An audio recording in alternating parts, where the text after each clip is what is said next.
Rejoignez-vous si cela n'est déjà fait pour suivre effectivement des moments intenses, pour suivre avec effectivement la désignation des champions dans les catégories charolaises. Mais tout de suite, place aux vaches non fuitées. Mais tout de suite, place avec la 119 qui rentre sur le riz. Avec la 119 qui rentre sur le riz. Avec la 119 qui rentre sur le riz. Avec la 119 qui rentre sur le riz. Avec la 119 qui rentre sur le riz.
Très bien, c'est reparti donc avec cette catégorie, cette section de vaches adultes. Donc là, on explose entre guillemets en termes de différence d'âge, puisqu'on a des femelles qui sont pour la plus âgée née en 2006 et la plus jeune née en 2011.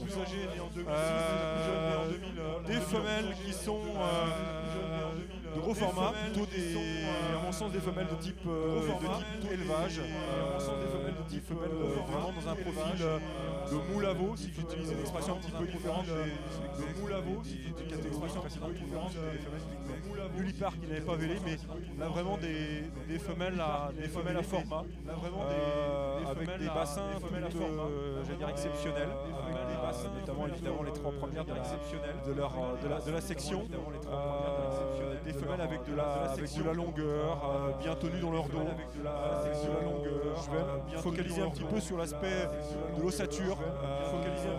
On est de plus en plus vigilant et la filière attire notre attention à ce niveau-là sur le rapport os-muscle de nos animaux, sur les mâles ou les femelles.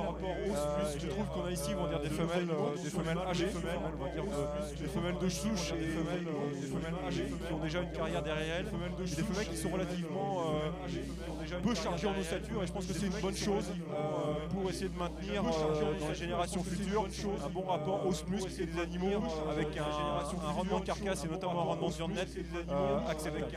Je reviens à mon classement. J'ai mis donc la femelle numéro 121, première de sa catégorie. Je reviens un petit peu sur le travers de l'animal. Je reviens un petit peu tout à l'heure sur je suis dans son prolongement. Une femelle qui a une longueur de corps et une longueur de bassin assez exceptionnelle. Je pense qu'elle est de loin la meilleure de sa catégorie sur ce point-là.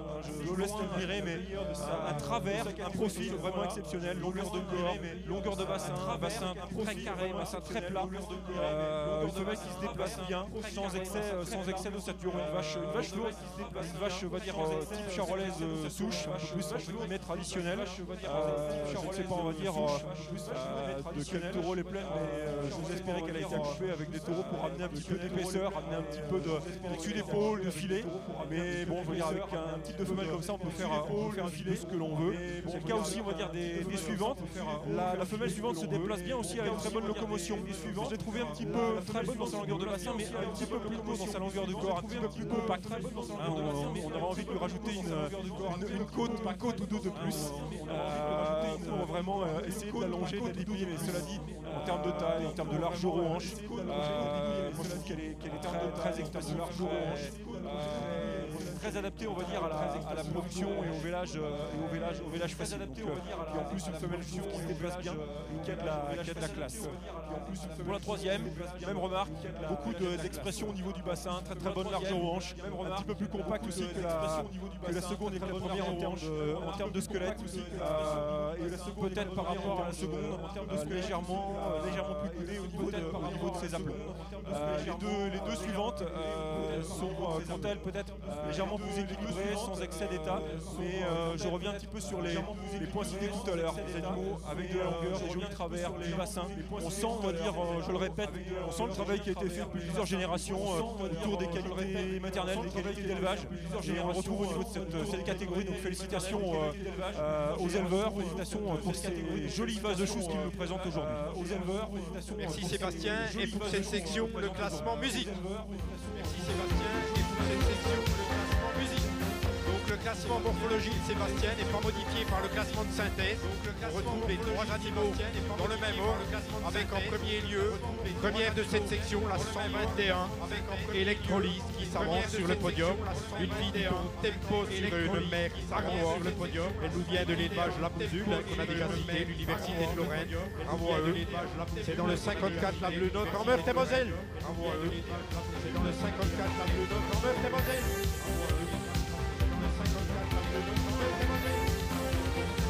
Deuxième de cette section, elle porte le numéro 124, elle s'appelle Bimbo, une fille du taureau Abi sur une mère Pacha. C'est une copropriété, élevage Bio-Eric, élevage de Tronchet, élevage Boucher. Bio-Eric, c'est l'élevage d'Aïvan Haute-Saône. Bio-Eric, c'est l'élevage d'Aïvan Haute-Saône. Et pour terminer ce podium, à 123, Capucine, une fille du taureau Pinet, sur une mère Vladimir, elle nous vient du GEC Fourneau. Et il va habituer des podiums eurogénétiques à Montillon-sur-Saône et dans la Meuse. À Montillon-sur-Saône et dans la Meuse.